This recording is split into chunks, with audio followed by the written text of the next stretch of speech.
temps-là, à Blois, la belle cité construite autour de son château, se souvenait qu'elle avait été autrefois le siège de la Bibliothèque nationale.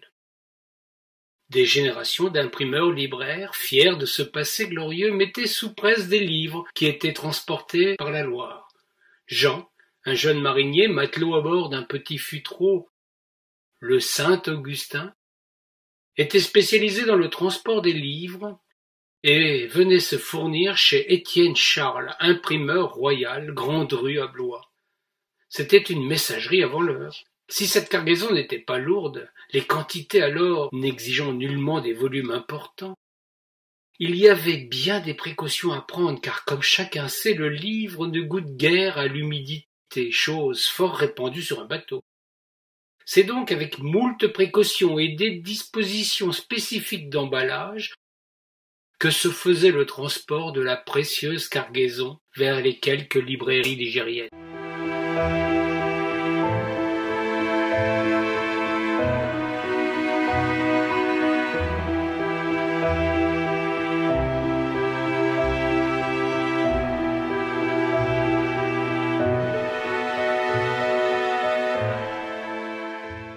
Nous sommes dans la France d'Ancien Régime. L'achat d'un livre demeure un privilège.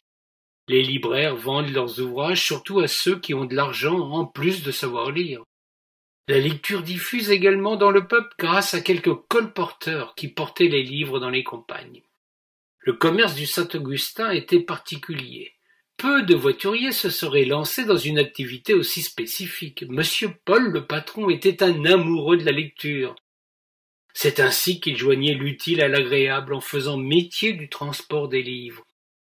Les imprimeries royales se trouvaient alors à Bourges, Châteaudun, Blois, Rennes et Lyon. Le voiturier était en relation commerciale avec ce réseau afin de fournir des ouvrages aux libraires des grandes villes de Loire où venaient également se fournir les colporteurs. Les plus connus de ces diffuseurs de livres étaient Noël Gilles dit la Pistole, qui avait une charrette tirée par 2 chevaux et constituait le véritable bibliobus de l'époque. Il allait de Montargis à Gien, de Gien jusqu'à Étampes, fréquentant toutes les grandes foires, la foire des Cours, la foire Saint-Georges, la foire de la Maille d'Or et bien d'autres encore, vendant des livres religieux, des classiques avec Montaigne, Voltaire ou bien Rousseau, mais aussi des romans comme Robinson Crusoe, Le Diable boiteux ou bien Le Paysan parvenu, les succès de l'époque. Il méritait bien qu'on raconte son histoire, mais ceci n'est pas la nôtre aujourd'hui.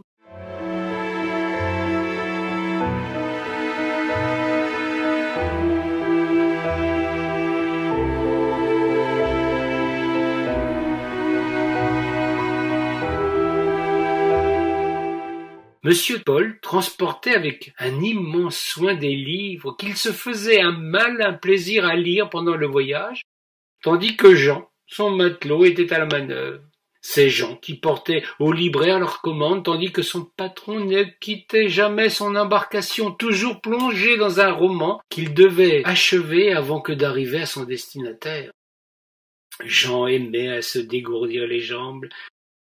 Il avait des habitudes chez les libraires. Avec l'un, il buvait un café, avec l'autre, un alcool de prune, chez le troisième, un verre de blanc. Il discutait quelques minutes, puis s'en retournait bien vite sur le Saint-Augustin, un curieux nom qui venait de celui qui avait imposé la lecture silencieuse, supplantant alors la lecture à haute voix.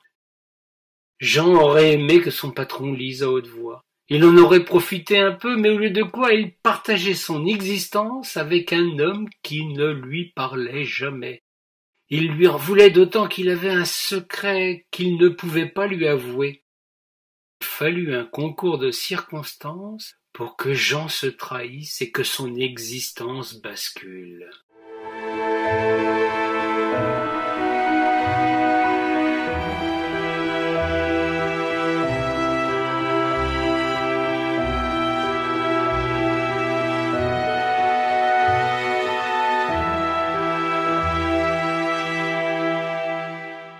Le colis du jour était destiné à la librairie Nouvelle d'Orléans, une maison fondée en 1545. C'est vous dire si elle était connue sur la place. Ce jour-là, Monsieur Paul était justement plongé dans la lecture de Robinson Crusoe. Il avait nulle envie de sortir de cette aventure passionnante. Il suivait avec enthousiasme les péripéties rocambolesques. Tremblait pour le héros, plongé qu'il était dans ses pages, il était incapable de s'intéresser à son compagnon. Jean toussa pour attirer son attention.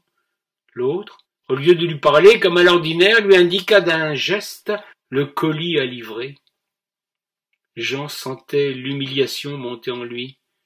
Il patienta, toussa, se mit à ronger un bout, refit soigneusement les nœuds d'amarrage sans que son patron daigne s'occuper de lui.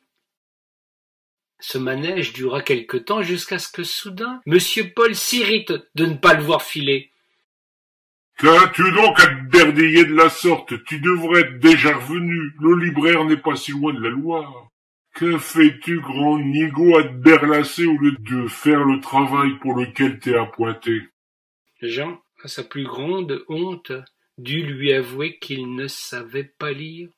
Il le fit les larmes aux yeux d'une manière si touchante que Monsieur Paul en fut bouleversé.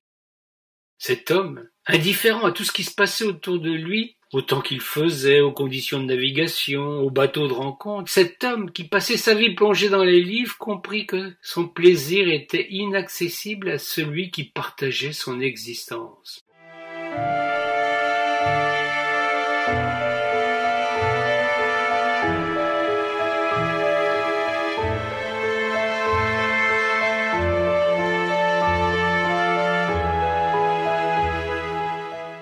Tandis que Jean livra le colis, son patron héla les calfats de la cale voisine pour sortir le futreau hors de l'eau. Puis, M. Paul se mit à gratter la devise de son bateau. Il effaça son nom, le Saint-Augustin, et inscrivit le bateau-livre. Jean, de retour de sa course, demanda une explication. M. Paul lui jura que désormais il lirait à haute voix les histoires qui peuplaient ses journées tant que Jean n'avait pas appris à lire. Puis ils remirent le bateau-livre à l'eau. Ils avaient livraison à accomplir à la Charité-sur-Loire. De ce jour, M. Paul s'arrêtait 1 heure avant le coucher du soleil pour prendre le temps d'apprendre à lire à Jean. Son matelot fut un élève attentif et studieux, d'autant plus que la lecture à haute voix lui avait fait découvrir les trésors dont il ignorait tout jusqu'alors. Jean devint rapidement lecteur. Il lui fallut plus de temps cependant pour acquérir la technique nécessaire pour lire à haute voix. Quand ce fut le cas, à tour de rôle, l'un des deux lisait tandis que l'autre était à la manœuvre. Jamais on ne vit sur la Loire bateau plus curieux que celui-ci. Les mariniers qui croisaient cet étrange équipage avaient des impressions mitigées. Les uns les prenaient pour des fous, les autres souriaient et les enviaient. Le bateau-livre continua son périple. L'époque n'était pas encore à la mode des romans fleuves. Pourtant, c'est bien sur la Loire qu'on pouvait entendre déclamer des aventures fabuleuses. La lecture libère les esprits, elle ouvre de nouveaux horizons. Un vent de liberté soufflait sur la rivière et dans tout le pays. Il n'était pas rare qu'aux escales un attroupement se fît autour du bateau-livre, quand Jean puis Paul lisaient à tour de rôle une histoire pour le bonheur de ceux qui étaient venus à leur rencontre. Ils se firent ainsi passeurs de lecture. Le siècle des Lumières avait trouvé son fanal.